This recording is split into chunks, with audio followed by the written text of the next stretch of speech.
Hello guys, welcome to EPD education. काहीच assistant professor होण्यासाठी MS-CET किंवा NTUGC नेट हे दोन्ही एक्झाम किंवा दोन्हीपैकी एक एक्झाम क्वालिफाय होण्याची गरज नाही का, असा विद्यार्थ्यांमार्फत प्रश्न फ्रिक्वेंटली मला विचारला जात आहे. म्हणजे UGCच्या नवीन गाईडलाईननुसार 2025ला ज्या गाईडलाईन UGCने रिलीज केलेल्या आहेत त्या गाईडलाईननुसार असिस्टंट प्रोफेसर होण्यासाठी नेट आणि सेट हे दोन्ही एक्झाम क्वालिफाय होण्याची गरज नाही असं विद्यार्थ्यांना वाटत आहे. पण याबाबत सत्य परिस्थिती काय आहे ते आपण आजच्या लेसनमध्ये समजून घेणार आहोत.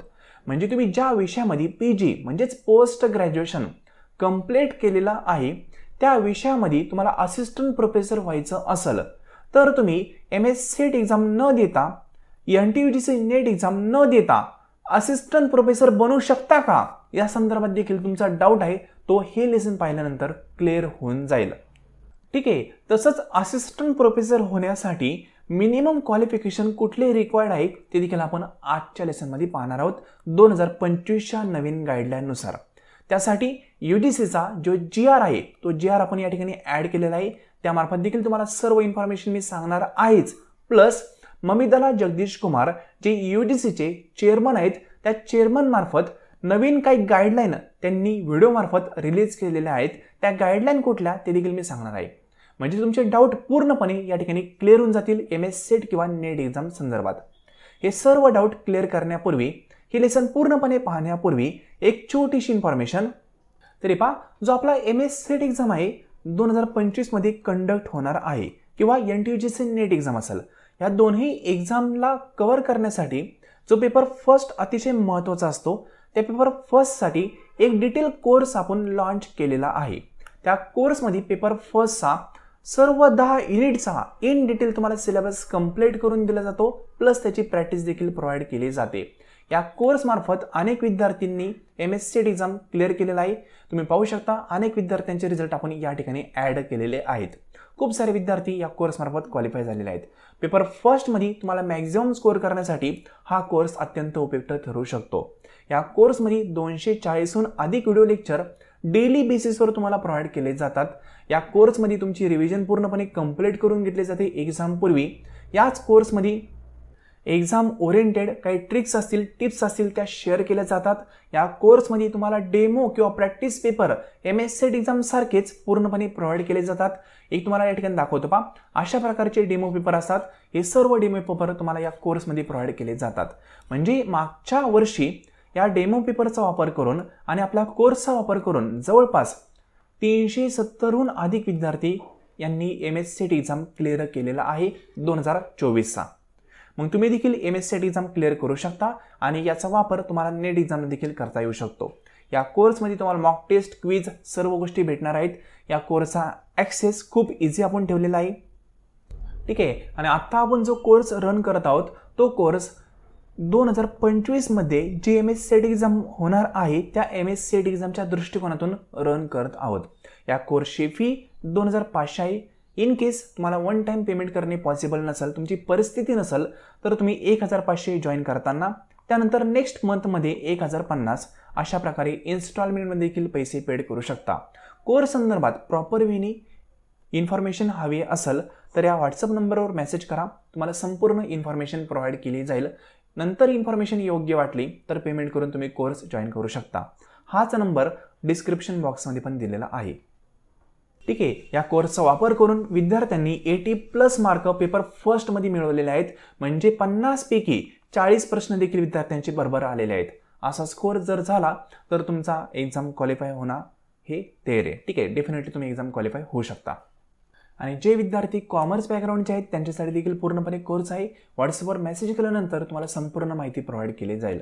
तर हेच हे पहा, आज आपण असिस्टंट प्रोफेसर होण्यासाठी ज्या नवीन गाईडलाईन UGC मार्फत रिलीज केलेल्या आहेत त्या संदर्भात पूर्णपणे माहिती पाहणार आहोत. जे महत्त्वाचे पॉईंट आहेत ना तेच पाहणार आहोत.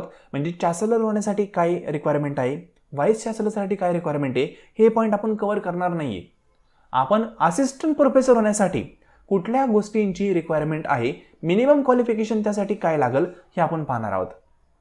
ठीक आहे. आता त्यासाठी UGCचा नवीन GR त्यांनी रिलीज केला होता 2025चा. ठीक आहे.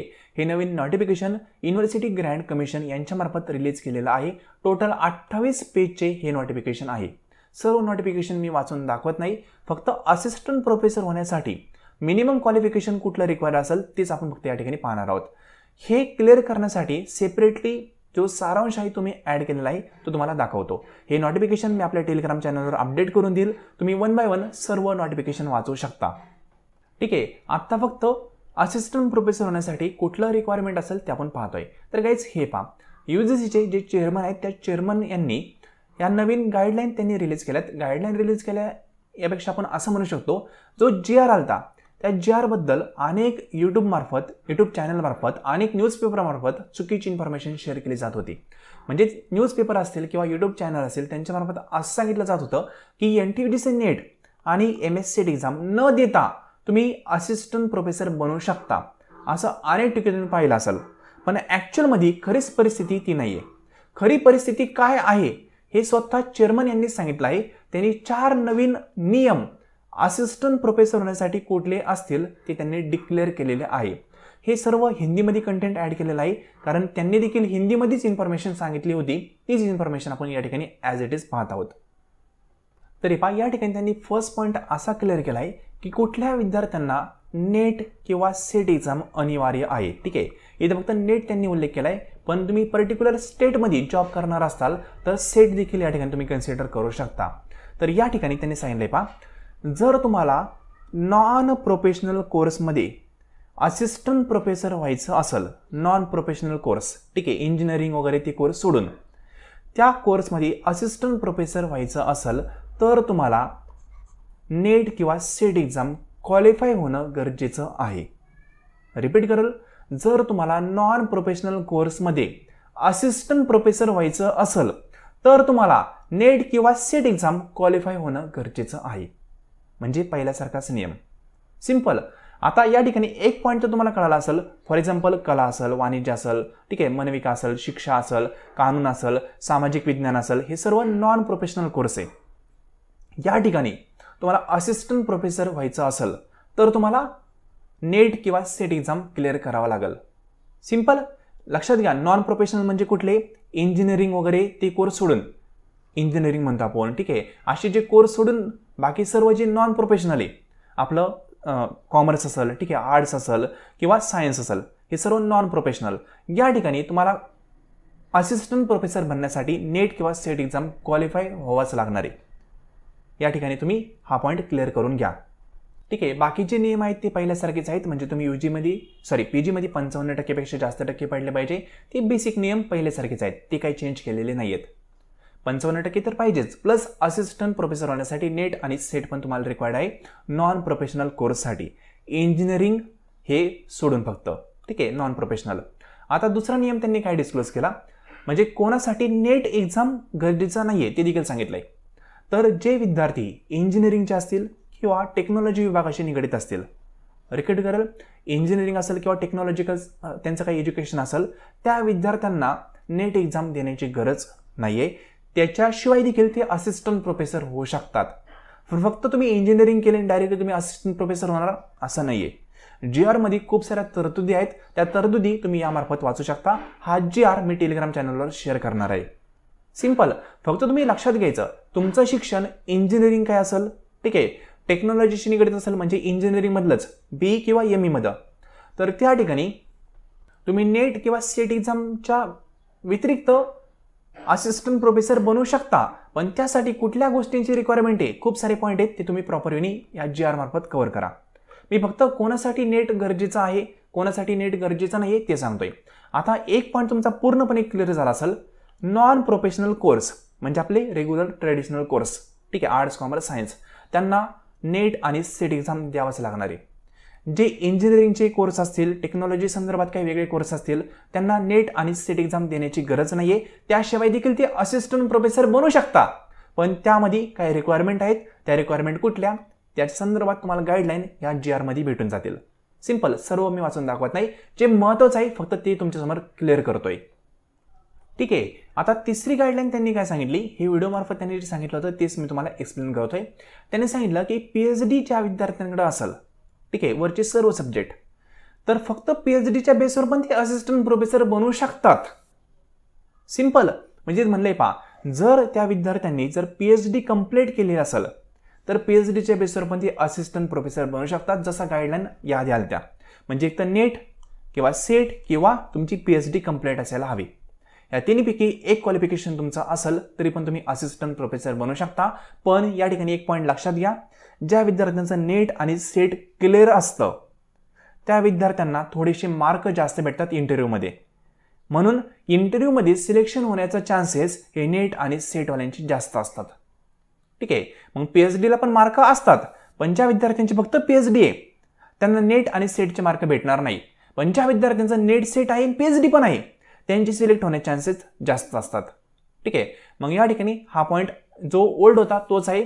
नेट सेट पीएचडी यापैकी एक तुमचं क्वालिफिकेशन कंप्लीट असेल तरी देखील तुम्ही असिस्टंट प्रोफेसरसाठी इलिजिबल असताल. ठीक आहे. हा पॉईंट नंबर 3 आहे. आणि त्यानंतर एक चौथा पॉईंट त्यांनी वेगळ्या वेळेने एक्सप्लेन केला आहे.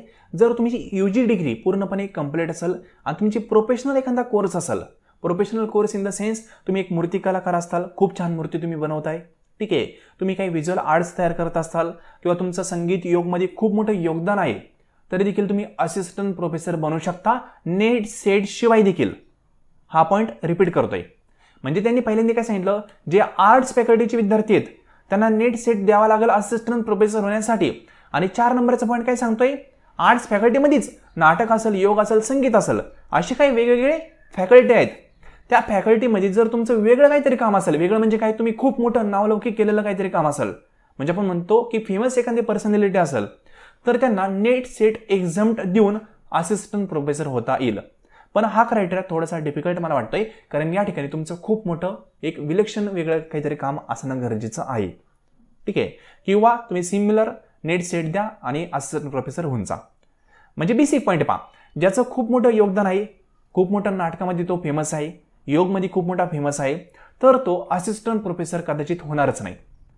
आणि जो असिस्टंट प्रोफेसर होतोय मग त्याला 2 क्रायटेरिया असतील, एक तर त्यांनी नेट किंवा सेट एक्झाम क्लिअर करायचा किंवा त्याचं खूप मोठं योगदान आहे हे प्रूव्ह करायचं ऑथोराइज डॉक्युमेंट मार्फत. मग त्यामध्ये वेगवेगळे सर्टिफिकेट असतील, वेगवेगळ्या गोष्टी असतील ऑथोराइज, त्या कमिटीसमोर तुम्हाला त्यावेळेस इंटरव्ह्यूच्या वेळेस मांडावे लागतील. सिंपल. आत्ता काही नाही. फक्त लक्षात घ्या, हे योगदान वगैरे माझ्या मते हे ऑथोराइज असणं खूप मोठी गोष्ट आहे. म्हणजे तिथं महाराष्ट्र भूषण असे काही पुरस्कार वगैरे हे गोष्टी तुम्हाला लागू शकतात. मग त्या ठिकाणी तुम्हाला किंवा म्हणू शकतो नॅशनल लेवलचे काही पुरस्कार असतील ते तिथं लागू शकतात. विदाउट नेट सेट तुम्हाला ह्या कोर्समध्ये प्रोफेसर व्हायचं असेल तर. कोणासाठी म्हणतोय मी, नाटक, ठीक आहे, योग असेल त्यामध्ये तुम्हाला मोठं योगदान दाखवावं लागू शकतं. ठीक आहे. आय होप सर्व गाईडलाईन आहेत त्या कळायला असतील. आता पुन्हा या 4ही पॉईंटला एका सिंपल वेने रिपीट करतो. आतापर्यंत काहीच कळालं नसेल ना, तर आता हे 4 पॉईंट पहा, तुम्हाला कळून जाईल. फर्स्ट पॉईंट, तुम्हाला असिस्टंट प्रोफेसर होण्यासाठी नेट सेट रिक्वायर्ड आहे. ठीक आहे. कुठल्या विद्यार्थ्यांना रिक्वायर्ड आहे, जे नॉन प्रोफेशनल कोर्स आहे, म्हणजेच कोणती इंजिनिअरिंग वगैरे ते सर्व सोडून त्यांना नेट सेट रिक्वायर्डच आहे. दुसरा पॉईंट, नेट सेट न देता कुठले विद्यार्थी असिस्टंट प्रोफेसर बनू शकतात. पहिली गोष्ट रिपीट करतो, नेट सेट न देता कुठले विद्यार्थी असिस्टंट प्रोफेसर बनू शकतात. पहिला पॉईंट, जे इंजिनिअरिंग किंवा टेक्नॉलॉजिकल फॅकल्टीचे आहेत प्लस त्यांनी खूप सारं काम त्या ठिकाणी केलेलं आहे, ते नेट सेट न देता असिस्टंट प्रोफेसर बनू शकतात. आणखी एक पॉईंट तो त्यांनी 4थ्या पॉईंटमध्ये सांगितलाय पहा. ठीक आहे, इथं सांगितला बरोबर ना. तो पॉईंट काय, तो पण पॉईंट हा सांगतो की नेट सेट न देता तुम्ही असिस्टंट प्रोफेसर बनू शकता, पण पर्टिक्युलर योगमध्ये, पर्टिक्युलर नाटक असेल किंवा त्या फील्डमध्ये तुमचं योगदान हे मोठं पाहिजे, खूप मोठं, ऑथोराइज काहीतरी व्हॅलिड पाहिजेत, व्हॅलिड प्रूफ पाहिजे. ते तुम्ही सर्व दाखवले तरी देखील तुम्हाला नेट सेट एक्झाम असेल त्याच्या बेसवर तुम्ही असिस्टंट प्रोफेसर बनू शकता. सिंपल. आता तिसरा पॉईंट, जर एखाद्या विद्यार्थ्यांनी नेट किंवा सेट किंवा पीएचडी केलेली आहे तिन्हीपैकी एक, तो विद्यार्थी देखील असिस्टंट प्रोफेसर बनू शकतो. म्हणजे तिन्हीपैकी एक, तिघं एकमेकांना ऑप्शन असतील. सिंपल. म्हणजे हा जो रूल आहे ना, हा त्यांनी चेंज केलेला नाहीये, ओल्डस्ट रूल त्यांनी ॲज इट इज पुन्हा ठेवलेला आहे. सिंपल. पण या ठिकाणी तुम्हाला रिपीट करेल, असिस्टंट प्रोफेसर होण्यासाठी इंटरव्ह्यू घेतला जातो. त्या इंटरव्ह्यूमध्ये नेट सेट पीएचडी हे तिन्ही क्वालिफिकेशन ज्या विद्यार्थ्याचे असतील त्याला थोडंसं म्हणू शकतो एक मार्क जास्त भेटतात आणि सिलेक्शन होण्याचे चान्सेस त्याचे जास्त असतात. म्हणून तुम्ही प्रयत्न करा नेट आणि सेट देऊन असिस्टंट प्रोफेसर होण्याचा, कारण हे दोन्ही एक्झाम कॉम्पिटेटिव्ह आहेत. PhD हा कोर्स आहे, कॉम्पिटेटिव्ह एक्झाम नाही आहे. सिंपल, हे कॉम्पिटेटिव्ह एक्झाम आहेत म्हणून यांचं वेटेज थोडंसं जास्त असतं प्रोफेसर होण्याकरता. आय होप पॉईंट क्लिअर झाले असतील. काहीच नाही कळालं, फक्त इतकं लक्षात ठेवा, जर तुमचा कोर्स हा प्रोफेशनलमध्ये येत असेल, इंजिनिअरिंग टेक्नॉलॉजीमध्ये येत असेल, तर तुम्ही PhD करून किंवा अदर काही त्यामध्ये पुरस्कार असतील किंवा व्हिज्युअल आर्ट असेल त्यामध्ये तुमचा काही एखादा पुरस्कार असेल ते दाखवून तुम्ही असिस्टंट प्रोफेसर बनवू शकता. किंवा रेग्युलर तुमचे ट्रॅडिशनल कोर्स असतील आर्ट्स, कॉमर्स, सायन्स, तर तुम्हाला असिस्टंट प्रोफेसर होण्यासाठी नेट आणि सेट रिक्वायर्डच आहे. सिंपल, म्हणजे नवीन काय आलंय, फक्त हा पॉईंट नवीन आलाय. आय होप तुम्हाला क्लॅरिफिकेशन भेटलं असेल. कुठलाही डाऊट असेल तर कमेंट बॉक्समध्ये कमेंट करा. सर्व कमेंटचं आन्सर मी एका व्हिडिओमार्फत तुम्हाला पुन्हा देईल. तुम्हाला जे काही डाऊट असतील या पर्टिक्युलर GR संदर्भात ते तुम्ही कमेंट करू शकता. हे मी माझ्या मनाने कुठलंही सांगितलेलं नाही आहे. जे UGC चेअरमन आहेत त्या चेअरमनमार्फत जे डिस्क्लोजर देण्यात आलं होतं त्यामार्फत ती इन्फॉर्मेशन त्यांनी शेअर केली होती, तीच मी तुमच्यासोबत शेअर केलेली आहे. बाकी तुम्हाला क्लिअर कट इन्फॉर्मेशन आणखी हवी असेल तर हा 28 पानांचा GR आहे. हा GR मी टेलिग्राम चॅनलवर अपडेट करून देईल, तिथून तुम्ही वाचू शकता. Simple. So friend, I hope information कळलं असेल. जाता जाता पुन्हा सांगाल, जर तुम्हाला पेपर फर्स्ट संदर्भात स्कोअर जॉईन करायचं असेल तर या नंबरवर मेसेज करा. कोर्स संदर्भात संपूर्ण इन्फॉर्मेशन तुम्हाला शेअर केली जाईल. हा कोर्स जॉईन केल्यानंतर पेपर 1चा अदर कुठलाही स्टडी तुम्हाला करण्याची गरज नाही आहे. फुल अँड फायनल प्रॅक्टिस सहित तुमचा पूर्णपणे सिलेबस या कोर्समध्ये कंप्लीट करून दिला जाईल. ठीक आहे, तर लेसन तुम्ही संपूर्ण पाहिले त्याबद्दल थँक्यू सो मच.